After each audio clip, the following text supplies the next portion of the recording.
In this video, I'm going to cover some VO2 max and sub-max testing and whether or not I need to be doing some more HIIT or high intensity interval training.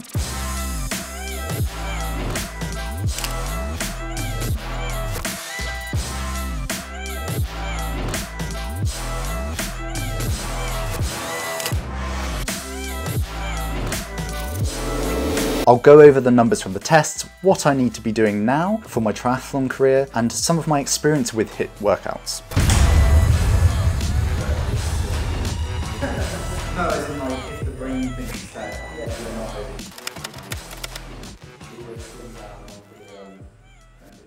Obviously, as an endurance athlete, I need a massive engine to be able to endure the demands of the sport. But does this really mean that I need to be working at a higher intensity? I've fallen into this trap quite a few times, and it's been both the making and breaking of my triathlon career. I've done plenty of HIIT workouts and training during my time as a triathlete and a swimmer, but it has its pros and cons, and for a long time the cons have outweighed the pros. I just wasn't able to convert my training into race performance.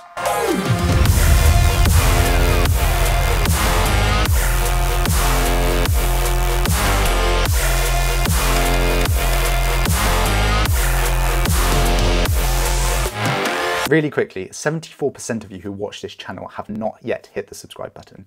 So do me a favor, and if you have ever enjoyed the channel, please hit it. The bigger the channel gets, the better the content, and hopefully the better insights and entertainment I can bring. Whilst high intensity interval training can give a short-term boost to the cardiovascular system, it doesn't necessarily contribute to long-term heart rate remodeling, which is required for significant VO2 max increases. So basically building a larger cardiac volume or bigger heart that top athletes have requires years of sustained low intensity training.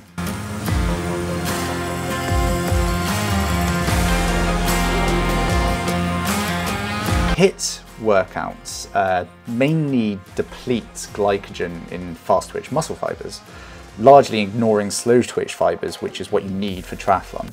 So without low intensity training to challenge these slow twitch fibers, they don't improve. And I was doing a lot of the fast twitch stuff at high intensities rather than the volume and slow twitch low intensity training.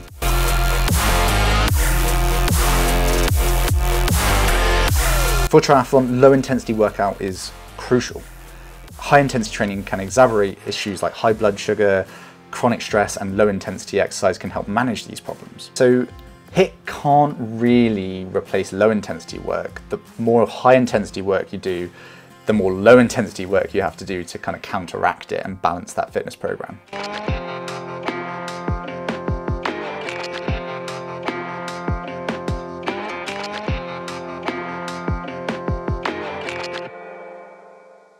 Like I said, in the past I've fallen foul to this and I didn't complement that high intensity work with the lower intensity work. The loading was all wrong and I wasn't able to put these faster twitch fibers to good use. I feel as though now I've managed to kind of rectify this and put in years of low intensity training and coupled with some higher intensity workouts, I'm now seeing the improvements and massive progress across the disciplines.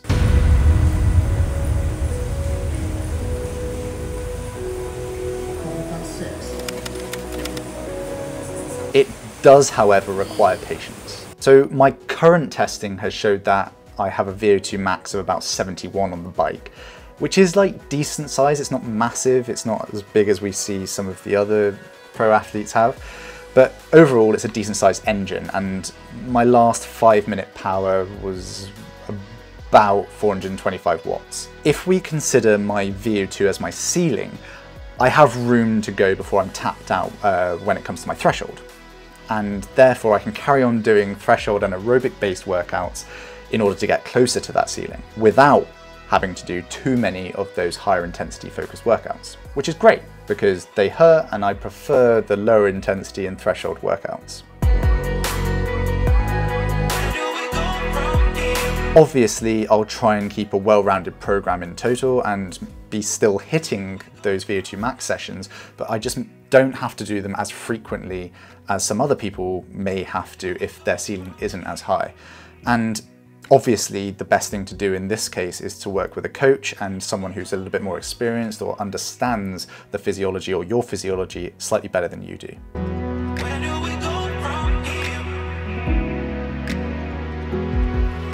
So yeah, hopefully that makes sense. If you have any comments about that, please just look below and comment, and I'll get back to you as soon as I can. And if you did get any value or insights out of this, hit that subscribe button below.